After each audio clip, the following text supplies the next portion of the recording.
count from kami sa C1C and sa Bogo. Bogo nga team. And then we conduct, the first question is, how will you promote Jesus? So sa among group, we decided we will promote Jesus through the Evangelize by sharing our personal experience with Jesus during our LP days. So, di ba, kung sa mga new graduates, sa mga magungang sa C1C, we are conducting about galing interview sa mga participants nga kinsa tong musta nila ang pag-attend sa mga talks. So, mo na sila ang i-promote. Aside na, we are promoting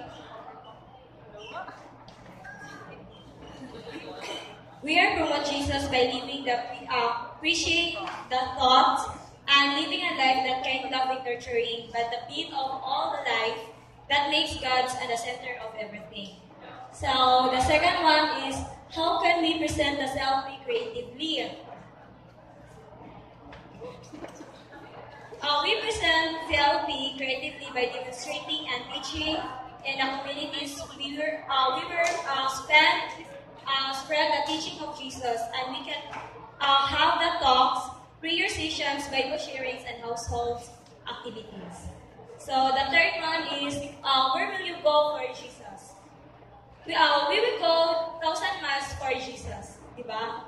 So, and for the rest of our life, we will committed to Him and the life within His teaching day by day in the good times and bad times, through the ups and downs for richer and poorer and until the eternity. Then we also decided for going to Jesus Manggod, we will go to the street children by helping the less fortunate people. Of course, the prisoners also feeling nila need nila of help. So for the agent, by giving them time to enjoy and be happy, they're just in a simple way. Thank you.